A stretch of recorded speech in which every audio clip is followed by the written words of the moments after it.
ಓಂ ನಮೋ ಭಗವತೆ ವಾಸುದೇವಾಯ. ಎಲ್ಲರಿಗೂ ನಮಸ್ಕಾರ. ಆಲ್ರೌಂಡ್ ಕ್ಲಾಕ್ ಕನ್ನಡ ಚಾನಲ್ಗೆ ಸ್ವಾಗತ ಸುಸ್ವಾಗತ. ಇವತ್ತಿನ ವಿಡಿಯೋದಲ್ಲಿ ಮುಟ್ಟಿನ ಸಮಯದಲ್ಲಿ ಮಹಿಳೆಯರು ಬಾಲಗೋಪಾಲನನ್ನು ಪೂಜಿಸಬಹುದೇ? ಸಂತಾನ ಭಾಗ್ಯಕ್ಕಾಗಿ ಮಹಿಳೆಯರು ಸಂತಾನ ಗೋಪಾಲ ಪೂಜೆ ಅಥವಾ ಬಾಲಗೋಪಾಲ ಪೂಜೆಯನ್ನು ಮಾಡುತ್ತಾರೆ. ಬಾಲಗೋಪಾಲನನ್ನು ಪೂಜಿಸುವ ಸಮಯದಲ್ಲಿ ಮುಟ್ಟಾದರೆ ಮಹಿಳೆಯರು ಪೂಜೆಯನ್ನು ಮಾಡಬಹುದೇ? ಹುಟ್ಟಿನ ಸಮಯದಲ್ಲಿ ಬಾಲಗೋಪಾಲನನ್ನು ಪೂಜಿಸುವುದು ಹೇಗೆ ಅಂದರೆ ಈ ವಿಡಿಯೋ ಪೂರ್ತಿ ನೋಡಿ. ಈ ವಿಡಿಯೋ ಇಷ್ಟ ಆದರೆ ಶೇರ್ ಮಾಡಿ. ಹೊಸದಾಗಿ ನಮ್ಮ ಚಾನಲ್ ನೋಡ್ತಾ ಇದ್ರೆ ಸಬ್ಸ್ಕ್ರೈಬ್ ಮಾಡ್ಕೊಳ್ಳಿ. ಶ್ರೀಕೃಷ್ಣನ ಬಾಲ್ಯ ರೂಪವನ್ನು ಯಾರೇ ನೋಡಿದರೂ ಒಮ್ಮೆ ಮಂತ್ರಮುಗ್ಧರಾಗುತ್ತಾರೆ. ಯಾಕಂದರೆ ಶ್ರೀಕೃಷ್ಣನ ಬಾಲರೂಪ ಅಷ್ಟೊಂದು ಮುದ್ದಾಗಿತ್ತು. ಶ್ರೀಕೃಷ್ಣನ ಮಗುವಿನ ರೂಪವನ್ನು ಅನೇಕ ಜನರು ಇಂದಿಗೂ ಪೂಜಿಸುತ್ತಾರೆ. ಬಾಲಗೋಪಾಲನ ಪೂಜೆಯನ್ನು ಮಾಡುವುದರಿಂದ ಸಂತಾನ ಭಾಗ್ಯ ಪ್ರಾಪ್ತವಾಗುವುದು ಎನ್ನುವ ನಂಬಿಕೆಯೂ ಇದೆ. ಬಾಲಗೋಪಾಲನ ಪೂಜೆಯನ್ನು ಮಾಡುವುದರಿಂದ ಸಂತಾನ ಭಾಗ್ಯ, ಸಂತೋಷ ಮತ್ತು ಸಮೃದ್ಧಿ ಪ್ರಾಪ್ತವಾಗುವುದು.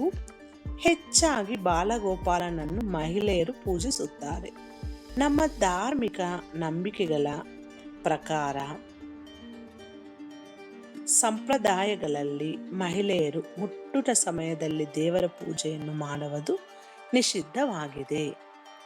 ಆದರೆ ಮುಟ್ಟಿನ ಸಮಯದಲ್ಲಿ ಮಹಿಳೆಯರು ಬಾಲಗೋಪಾಲನನ್ನು ಅಂದರೆ ಕೃಷ್ಣನ ಬಾಲರೂಪವನ್ನು ಪೂಜಿಸಬಹುದಾ ಅಂತ ಇವಾಗ ನೋಡೋಣ ಬನ್ನಿ. ಧರ್ಮಗ್ರಂಥಗಳ ಪ್ರಕಾರ ಮುಟ್ಟಿನ ಸಮಯದಲ್ಲಿ ಮಹಿಳೆಯರು ಪೂಜೆ ಮಾಡಬಹುದೇ ಅಂದರೆ ಮಹಿಳೆಯರೆಲ್ಲರಿಗೂ ಋತುಚಕ್ರವು ನೈಸರ್ಗಿಕ ಪ್ರಕ್ರಿಯೆ. ಇದು ಯಾವುದೇ ದೋಷದಿಂದಾಗಲಿ ಕರ್ಮದಿಂದಾಗಲಿ ಆಗೋದಿಲ್ಲ ಎಂದು ಶಾಸ್ತ್ರದಲ್ಲಿ ಉಲ್ಲೇಖಿಸಲಾಗಿದೆ.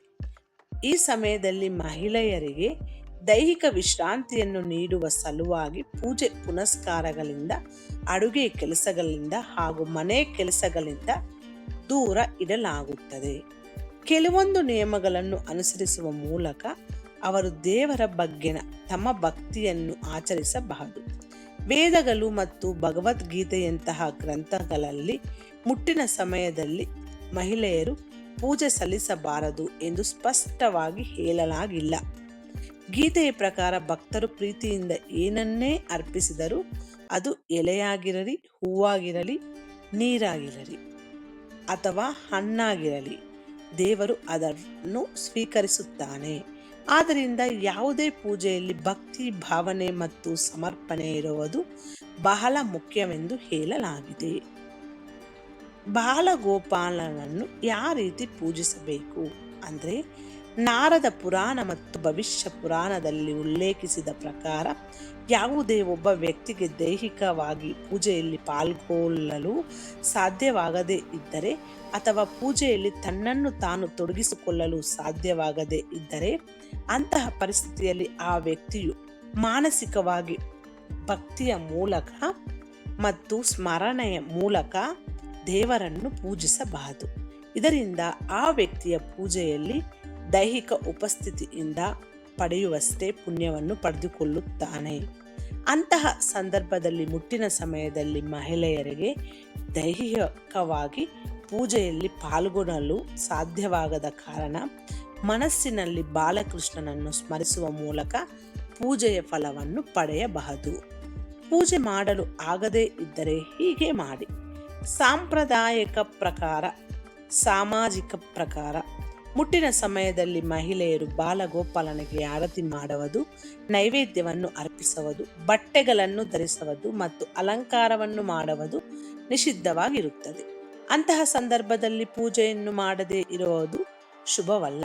ಆಗ ನಿಮ್ಮ ಮನೆಯ ಇತರೆ ಕುಟುಂಬ ಸದಸ್ಯರಿಂದ ಅಥವಾ ನಿಮ್ಮ ಆಪ್ತರಿಂದ ಪೂಜೆಯನ್ನು ಮಾಡಿಸಬಹುದು. ನಿಮ್ಮ ಕುಟುಂಬದ ಯಾವುದೇ ಪುರುಷ ಅಥವಾ ಸ್ತ್ರೀಯಾದರೂ ಬಾಲಗೋಪಾಲ ಪೂಜೆಯನ್ನು ಮಾಡಬಹುದು. ಮುಟ್ಟಿನ ಸಮಯದಲ್ಲಿ ಮಾನಸಿಕವಾದ ದೇವರನ್ನು ಪೂಜಿಸಬಹುದು. ಆದರೆ ಮುಟ್ಟಿನ ಸಮಯದಲ್ಲಿ ಮಹಿಳೆಯರು ದೇವರನ್ನು ಧ್ಯಾನಿಸಬಹುದು, ಸ್ತೋತ್ರಗಳನ್ನು ಹಾಡಬಹುದು, ಜಪಿಸಬಹುದು ಮತ್ತು ಮನಸ್ಸಿನಲ್ಲಿ ಆತನ ನಾಮಸ್ಮರಣೆಯನ್ನು ಮಾಡಬಹುದು. ಶಾಸ್ತ್ರಗಳಲ್ಲಿ ಮಾನಸಿಕ ಭಕ್ತಿಗೆ ಯಾವುದೇ ನಿರ್ಬಂಧವಿಲ್ಲ. ನೀವು ಒಂದು ನಿರ್ದಿಷ್ಟ ಸಂಪ್ರದಾಯ ಅಥವಾ ಪದ್ಧತಿಯ ಪಾಲಿಸಿಕೊಂಡು ಬರುತ್ತಿದ್ದರೆ ಅಂತಹ ಸಂದರ್ಭದಲ್ಲಿ ಪಂಡಿತರ ಸಲಹೆಯನ್ನು ತೆಗೆದುಕೊಂಡು ಸಂತಾನ ಭಾಗ್ಯಕ್ಕಾಗಿ ಶ್ರೀಕೃಷ್ಣನ ಪೂಜೆಯನ್ನು ಮಾಡುವುದು ಉತ್ತಮ. ಇದು ಸ್ನೇಹಿತರೆ ಇವತ್ತಿನ ವಿಡಿಯೋ. ಈ ವಿಡಿಯೋದಲ್ಲಿರುವ ಎಲ್ಲ ಅಂಶಗಳು ನಿಮ್ಮ ಸ್ವಂತ ಆಲೋಚನೆ ಬಳಸಿ ನಿರ್ಧಾರಗಳೆಲ್ಲ ತೆಗೆದುಕೊಳ್ಳಿ. ಈ ವಿಡಿಯೋ ನಿಮಗೆ ಇಷ್ಟ ಆದರೆ ಶೇರ್ ಮಾಡಿ. ಹೊಸದಾಗಿ ನಮ್ಮ ಚಾನಲ್ ನೋಡ್ತಾ ಇದ್ರೆ ಸಬ್ಸ್ಕ್ರೈಬ್ ಮಾಡ್ಕೊಳ್ಳಿ. ಮುಂದಿನ ವಿಡಿಯೋದಲ್ಲಿ ಸಿಗೋಣ. ಅಲ್ಲಿವರೆಗೂ ಧನ್ಯವಾದಗಳು.